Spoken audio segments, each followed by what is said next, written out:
O Governo decidiu não vender a TAP ao único candidato na corrida à privatização. German Efremovich não apresentou as garantias bancárias exigidas pelo Estado. Em Conselho de Ministros, Maria Luísa Albuquerque garantiu que o Governo mantém a intenção de privatizar a companhia aérea, mas admite que será um processo difícil.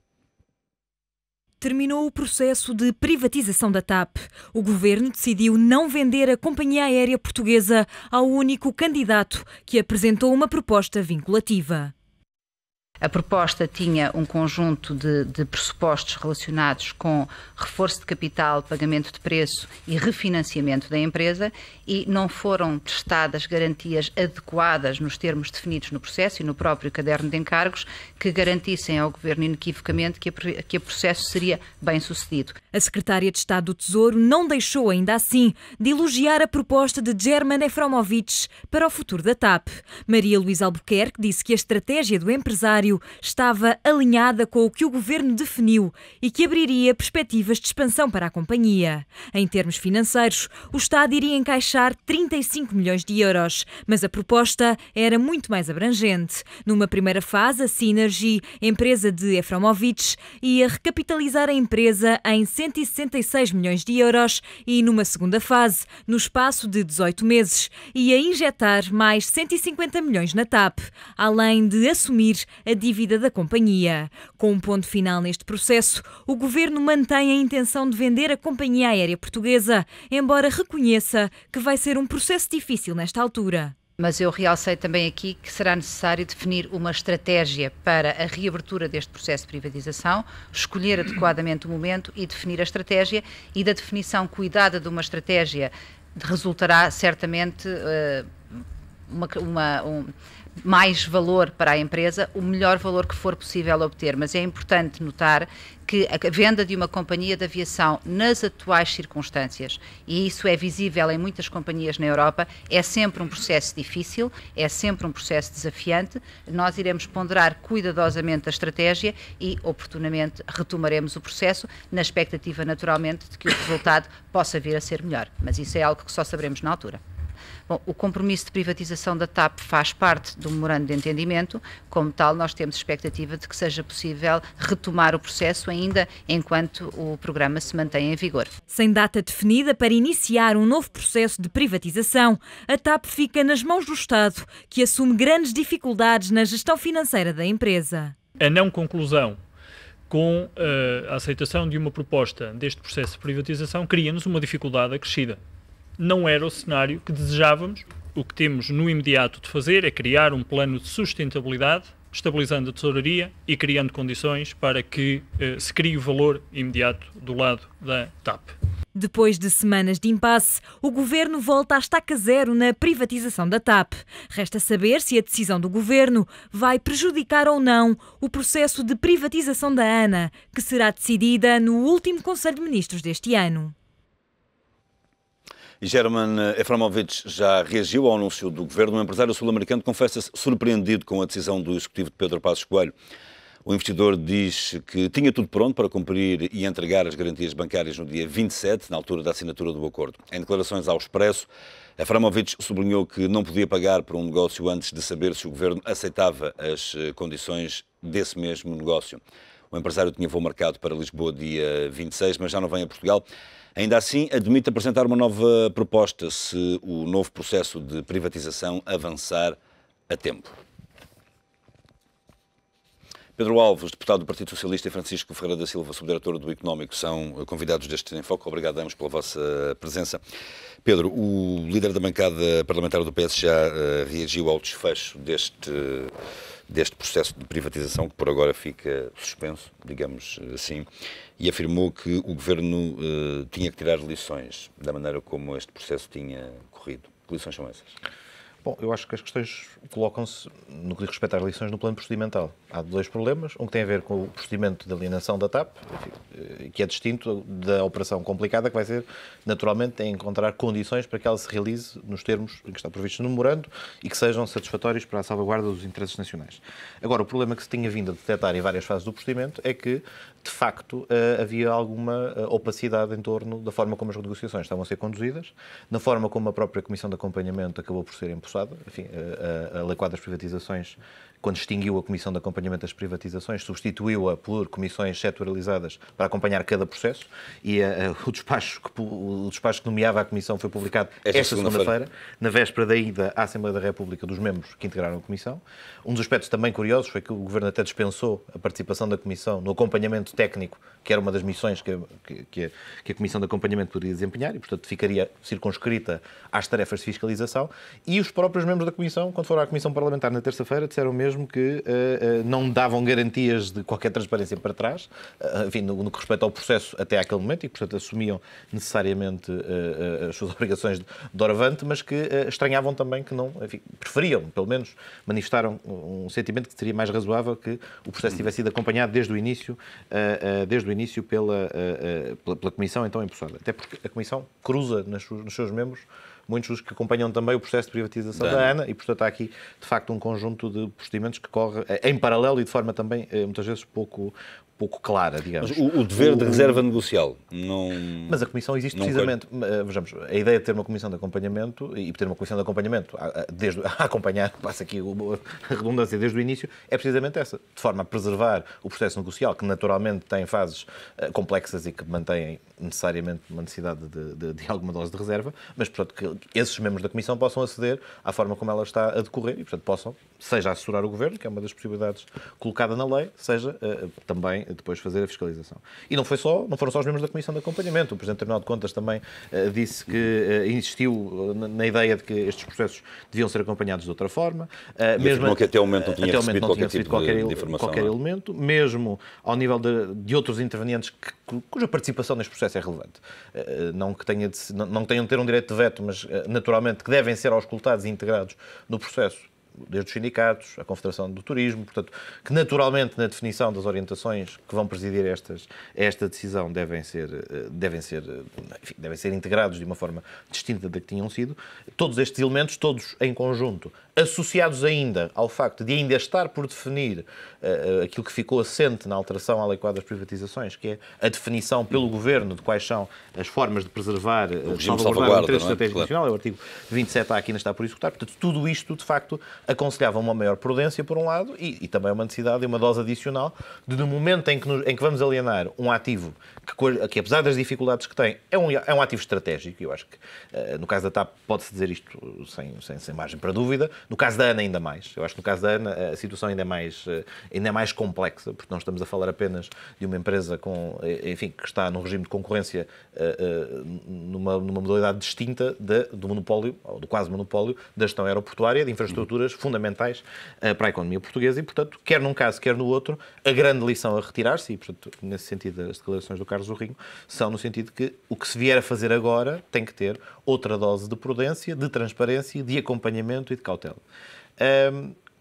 Obviamente, depois há outra dimensão que tem a ver com o próprio processo em si. E muitas vezes confundia-se a ideia e as críticas que o PS, por exemplo, ou dos partidos apontavam a esta matéria. O PS sempre foi bastante claro em dizer que o que estava em causa era uma questão procedimental. Procedimental quanto a estes elementos e depois também quanto àquilo que, paralelamente a isto, ia alimentando alguma comunicação social quanto a intervenções, procuremos um eufemismo simpático, a intervenções paralelas de intervenientes... Está-se a referir ao Ministro Miguel Galvez? À polémica em torno do Ministro Miguel Galvez? Ao Ministro da Casa Civil, José Dirceu. Portanto, um conjunto de elementos que não ajudavam, pelo menos, a criar um contexto de confiança nesta operação. E, portanto, associado depois aos momentos procedimentalmente menos transparentes, de facto deixava muitas dúvidas, e esta última semana houve, de facto, um crescendo de vozes de vários setores, não apenas por parte da oposição, que manifestaram reservas à forma como isto estava a ocorrer. Também é curioso que, no final de tudo isto, e de forma algo inesperada, este também é o fator que eu acho que é interessante analisar, hoje, de facto, não se concretizou, e o único argumento invocado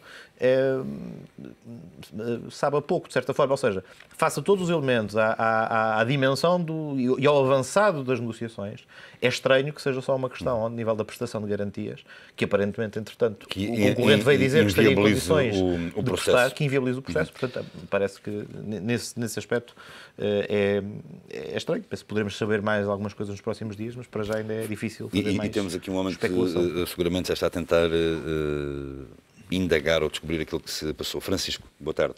É um argumento suficientemente válido a não apresentação das garantias bancárias para se anular um processo destes? Eu julgo que sim, julgo que é válido, porque o que se pedia não era um pagamento, era uma garantia bancária. Podia ser mesmo um documento passado por um banco credível, naturalmente, que dissesse que o pagamento, portanto, que as verbas estavam disponíveis para se iniciar a operação. Portanto, se isso estava no processo negocial e estava dito que se teria que ser apresentado até ao dia de hoje, parece-me óbvio que quem está a vender... É como se nós pensarmos, se estivermos a vender uma casa e se o comprador disser, bom, eu vou pagar e pago até mais do que o outro senhor que fez uma oferta muito boa pela sua casa, mas não apresentar quaisquer garantias, nós se calhar também não vendemos a nossa casa. Este argumento avançado por Efremovich nas declarações que preferiu ao Expresso, no sentido de dizer que tinha tudo pronto para dia 27, apresentar as garantias bancárias e que, enquanto não tivesse uma certeza quanto ao desfecho positivo do negócio, não os poderia conseguir. Tem base de sustentação?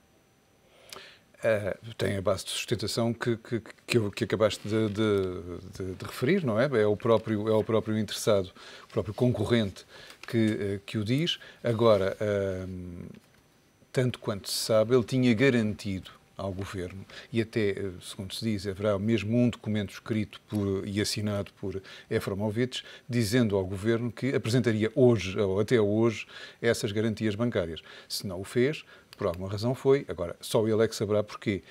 Penso que quem está do lado do vendedor tem que ter realmente cuidado e, como dizia Pedro Alves, estão aqui em jogo interesses nacionais e, portanto, não se pode avançar para uma venda desta natureza. Isto é aquilo que se nos oferece dizer com aquilo que sabemos para já do que se passou. Que, eventualmente, ainda será pouco. Vai ser difícil o Governo privatizar a TAP na atual conjuntura? Vai ser difícil privatizar a TAP, até porque não pode abrir já imediatamente um novo processo de privatização da TAP. Aquilo que se tem vindo a falar desde que foi conhecida a decisão do Governo tem-se vindo a apontar 2014. Vamos ver se é possível. Portanto, aquilo que a Secretária de Estado disse foi ainda durante o período de vigência do acordo com a Troika. Vamos ver se será possível privatizar a TAP até lá. Este processo foi pouco transparente? Tem coisas que não foram talvez muito transparentes, designadamente, e eu penso que isso também pode ter influenciado agora a decisão final do Governo no que diz respeito ao candidato único, o que também é sempre mau, porque claro, quando só há um candidato as coisas ficam muito... Mas aí a responsabilidade também não pode ser imputada ao Governo por causa disso, não é? Essa parte não, isto obviamente. Recorda em certa medida o processo do BPN. Ou seja, tem similitudes, ou seja, um produto muito difícil de colocação no mercado, um contexto em que aparece, ali por acaso apareceram outros, mas a fase negocial desenrolou-se apenas com um concorrente, e avanços e recuos nem sempre claros, nem sempre evidentes, também motivados em parte pela ausência de um acompanhamento tão intenso quanto aquele que está, de certa maneira, implícito na lei. No caso do BPN, ainda por cima apanhou a fase de transição entre a lei anterior e a lei nova, porque ainda houve pareceres da Comissão de Acompanhamento de Privatizações, não se chegou a constituir comissão específica de acompanhamento daquele processo e, portanto, foi apanhado no limite. Depois as outras considerações todas que lhe davam mais... Mas aí havia uma entidade que era conhecida, que estava no terreno, que acabou por adquirir o antigo BPN, que era o Banco BIC, e, portanto, as coisas eram diferentes em relação a este candidato que é relativamente... Sim, que é diferente. Quero usar um agente estranho, mas pelo menos alheio ao contexto, pelo menos. E de quem não se conhecem todos os contornos, há quem diga que pode ter, inclusive, alguns problemas de liquidez, e daí esta dificuldade em apresentar as garantias bancárias. Mas cá está, esse também era um dos elementos em relação aos quais teria havido utilidade em ter a Comissão de Acompanhamento indigitada há muito mais tempo, porque algum trabalho de escrutínio que, enfim, enquanto parceiro que não estava diretamente a negociar, mas que estaria a acompanhar o procedimento, poderia ter tido vantagem e poderia ter permitido sinalizar numa fase anterior o facto. Portanto, a estranheza principal, e o que eu dizia, não questiono que a ausência da prestação de garantias seja um fator. Claro que é. Agora, que ele só ocorra e de volume, claro, mas que ele ocorra precisamente na linha da meta, enfim, já estamos até quase no photo finish, condições é que é peculiar para um negócio desta dimensão e desta importância e deste relevo estratégico. Ainda bem que acontecer. Não, isso sem dúvida. Portanto, é preferível, claro, que parar o negócio, mas não deixa de causar estranheza como a venda, se quisermos, de todas aquelas que constam do memorando. E deixando a RTP de parte, porque não só não constam do memorando, tem uma lógica diferente, mas das principais privatizações que estão em cima da mesa, depois daquelas que se realizaram este ano, neste momento,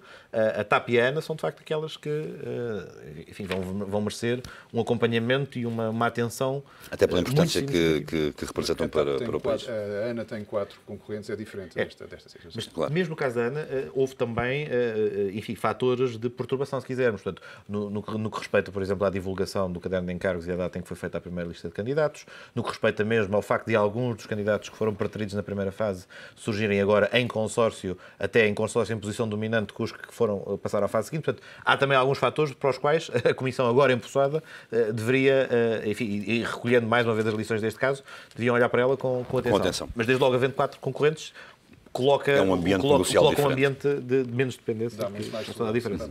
Meus senhores, estamos a 9 minutos aqui do fim do nosso espaço. Vamos avançar para outro tema que tínhamos na agenda. António José Seguro apoia a iniciativa que será lançada por alguns deputados do Partido Socialista, pelo menos por deputados do Partido Socialista, que vão avançar para um pedido de fiscalização sucessiva do Orçamento do Estado para 2013. Haverá deputados do Partido Socialista que tomarão essa iniciativa. Nesta matéria, o Partido Socialista está unido em torno daquilo que deve ser a nossa responsabilidade. Eu considero que, e sempre disse, que o país teria a ganhar em ter um orçamento de Estado que entrasse em vigor no dia 1 de janeiro, mas descontaminado de qualquer dúvida quanto à sua constitucionalidade. O que é que isso quer dizer? Que eu gostaria que tivesse havido um envio para fiscalização preventiva por parte do Sr. Presidente da República. Pedro, foi um erro Cavaco Silva não ter pedido a fiscalização preventiva do Orçamento de Estado? Eu penso que sim.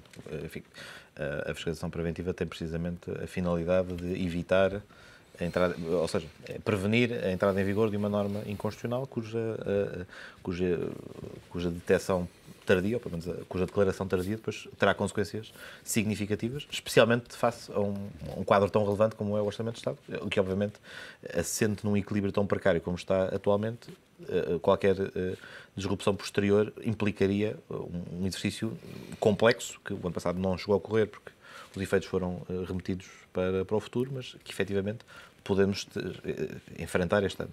E, portanto, nesse sentido, a razão de ser da fiscalização preventiva é precisamente para casos como estes. Até nos últimos dias se descobriu um precedente semelhante àquilo que se supõe que o Presidente da República virá a fazer, com Sampaio, que também promulgou um Orçamento de Estado e depois procedeu à fiscalização sucessiva.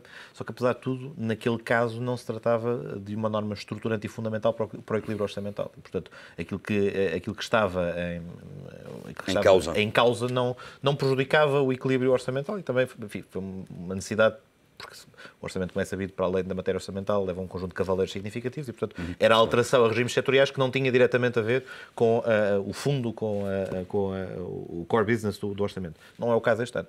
E, fundamentalmente, no que respeita às pensões, pelo menos, há matéria em que o consenso é relativamente mais alargado quanto a uma eventual inconstitucionalidade e que terá, naturalmente, um impacto orçamental. E, portanto, a opção do Presidente da República, se for essa, ainda não sabemos, é especulativo, mas se for essa, significa pelo menos que o Presidente reconhece que há dúvidas suficientes quanto à constitucionalidade para querer que o Tribunal Constitucional venha a intervir. E, portanto, se assim é, o mecanismo da fiscalização preventiva existe precisamente para, perante uma dúvida anterior à promulgação, ser desencadeado antes de ela entrar e evitar em vigor. Este mecanismo. É certo que a janela de oportunidade para fazer a correção do tiro, se fosse caso disso, era curta.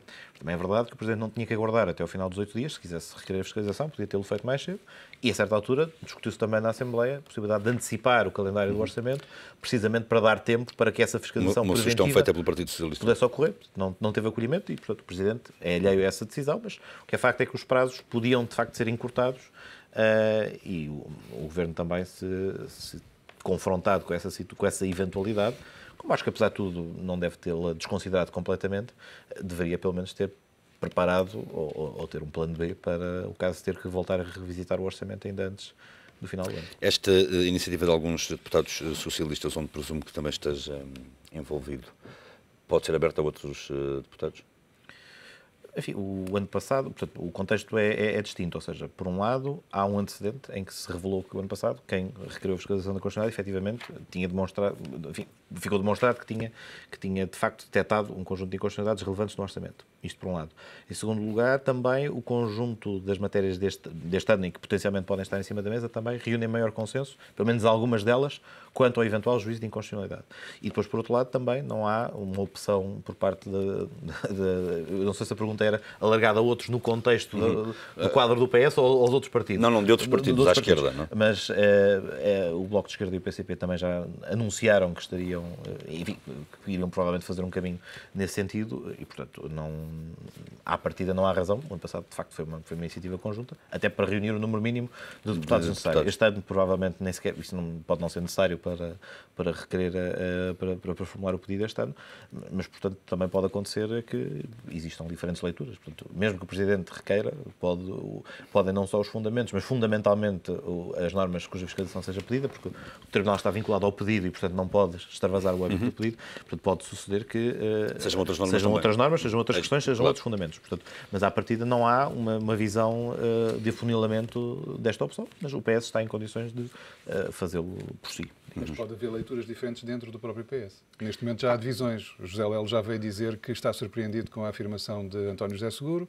diz que o ex-ministro Alberto Costa estava a conduzir o processo, portanto não sei se é o seu grupo, se é outro grupo dentro do PS. Daí a questão de ter perguntado se o largamento é dentro do PS ou fora. Ou seja, de facto, havia um conjunto de deputados que, ano passado, enfim, participaram na elaboração das peças processuais. E é o seu caso. O Alberto Costa, o Alberto Costa, Isabel Moreira, portanto, o Vitalino Canas, e depois articularam a recolha de assinaturas. E, portanto, havia um procedimento já em curso. Portanto, não faço uma leitura necessariamente das declarações do secretário-geral no sentido de dizer, bom, vai haver aqui 2 caminhos ou 2 linhas. Portanto, a questão é, este ano há um pedido de fiscalização, como houve ano passado, contudo, tem o beneplácito da direção que o ano passado, de facto, não teve. E, portanto, nesse sentido, é uma evolução face à posição do ano passado, mas também eu acho que os factos e a decisão do Tribunal Constitucional terão pesado também nessa decisão. Nessa decisão, imagino. Mas aquilo que o José Lelo diz é que vai esperar para ver o que é que o Presidente vai fazer. Claro, e, portanto, isso é uma atitude diferente em relação ao Secretário-Geral, que diz que vai avançar passo para a fiscalização sucessiva. Não sei se ele faz essa afirmação, portanto, não sei se a pergunta foi formulada no quadro de haver ou não intervenção do Presidente. Eu acho que, curiosamente, até seria para o contrário. Ou seja, se o Presidente o fizesse em sucessiva, até poder haver razão para não o fazer. Claro. Eu acho que vai depender fundamentalmente do que o Presidente pedir. Portanto, até pode acontecer. Enfim, é um cenário que não se exclui. Portanto, há trabalho já de análise do orçamento e de preparação de um pedido. Até se pode constatar que, entrado o pedido do Presidente da República, ele seja suficientemente abrangente e cubra todas as matérias, não há, de facto, necessidade de voltar a insistir, quer quanto aos fundamentos, quer quanto ao pedido. Improvável este cenário, apesar de tudo, penso eu, mas não é de excluir. Francisco, o Presidente da República deveria ter avançado com a fiscalização preventiva? Para dissipar dúvidas. Era uma decisão que cabia ao Presidente, quer dizer, mas nós esta é uma decisão já anunciada, porque nós, no Expresso da semana passada, já lemos que o Presidente iria promulgar o orçamento e depois pedir a fiscalização sucessiva. Portanto, era sempre uma decisão do Presidente da República que só ele pode explicar porque é que a toma. Não somos nós que vamos aqui... E que seria necessariamente uma opção difícil. Eu penso mas atenção, apesar dela discordar, enfim, como discordei da leitura do Presidente em relação à utilização deste poder, ela é coerente com aquilo que tem sido a prática do Presidente em relação a pedidos de fiscalização preventiva. E, portanto, mesmo o famoso caso do Estatuto dos Açores evidencia um comportamento que não é muito distinto deste, que é, de alguma maneira, de evitar a fiscalização preventiva e ir para outra dimensão. Por causa do Estatuto dos Açores, o Presidente teve a oportunidade, em relação à norma que suscitava mais dúvidas, de requerer a fiscalização e não o fez. Aliás, ele formulou um pedido em que apontava 14 normas que considerava inconstitucionais e deixou de fora aquela em relação à qual mais tarde viria a vetar politicamente e em relação à qual tinha dúvidas de constitucionalidade. Portanto, esta ideia de, por vezes, deixar o Tribunal Constitucional à margem, mesmo quando se formula um pedido, Daí a minha reduzida expectativa quanto ao facto do pedido do Presidente de esgotar o universo de normas potencialmente inconstitucionais, porque a prática habitual tem sido essa. Portanto, nesse sentido, eu acho que é uma decisão do Presidente que não me surpreende, apesar de entender que... Não concordar com ela. Não concordar com ela, precisamente. Muito obrigado a ambos pela vossa presença neste Em Foco. Aproveito para vos desejar Feliz Natal, especialmente ao Pedro. Uma vez que com o Francisco ainda vamos estar mais uns dias. Muito obrigado.